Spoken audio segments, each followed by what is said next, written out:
BSF के 59 वर्ष पूरे हो गए हैं और अमित शाह जी जोधपुर आ रहे हैं, क्या कुछ कहेंगे? देखिए, भारत के पश्चिम की सीमाओं का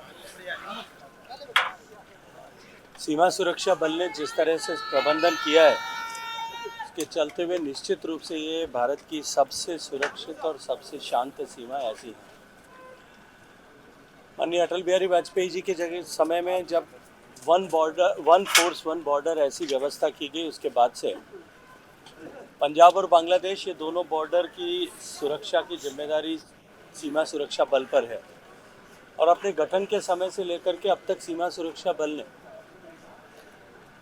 भारत की सीमाओं की सुरक्षा के लिए अभूतपूर्व काम किया है। दुनिया में सबसे बड़ा सेंट्रल आर्म पुलिस फोर्स होने के साथ साथ में ये एकमात्र ऐसा पुलिस बल है जिसके पास में अपनी नभ, थल और जल तीनों पर सुरक्षा करने की अपनी व्यवस्था है, अपनी फ्लीट है, अपना कौशल है। निश्चित ही हम सब लोग आज चैन की नींद इसलिए सो पाते हैं कि सीमा पर सजग प्रहरी के रूप में हमारा भारत के सीमा सुरक्षा बल का प्रहरी सन्नद्ध होकर के चौकसी के साथ में खड़ा है। हमारे लिए सौभाग्य का विषय है कि सम्माननीय गृह मंत्री जी स्वयं सीमा सुरक्षा बल के रेजिंग डे के इस कार्यक्रम में यहाँ जोधपुर पधार रहे हैं। पहले ये कार्यक्रम सिर्फ दिल्ली में हुआ करते थे, लेकिन मोदी जी की सरकार बनने के बाद प्रधानमंत्री जी की प्रेरणा से ये तय किया गया कि इन कार्यक्रमों को हम अलग अलग जगह पर करें। और ये कार्यक्रम 2 साल पहले जैसलमेर में आयोजित हुआ, इस बार जोधपुर में आयोजित हो रहा है।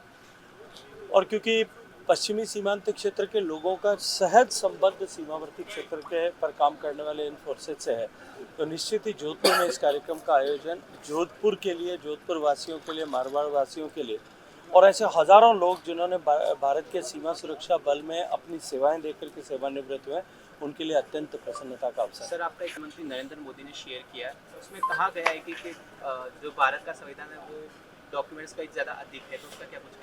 देखिए, निश्चित रूप से भारत का संविधान एक लिविंग डॉक्यूमेंट होने के साथ साथ हम भारत के लोगों के लिए एक पुस्तक से कहीं अधिक है।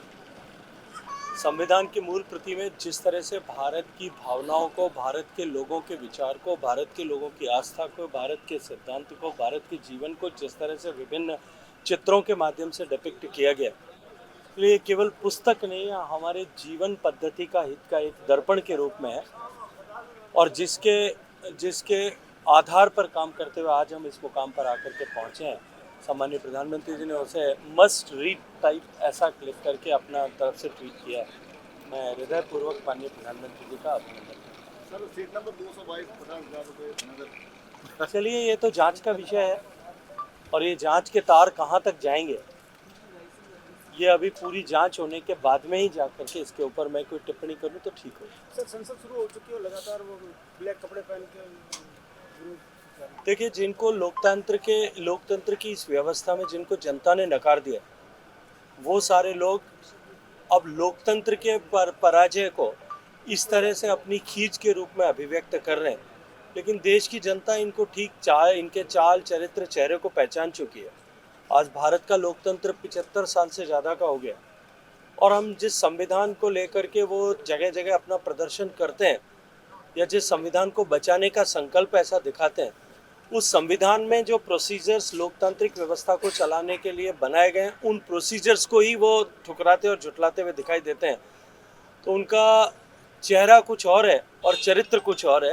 ये एक बार फिर देश की जनता के सामने प्रकट हो रहा है। चलो, धन्यवाद।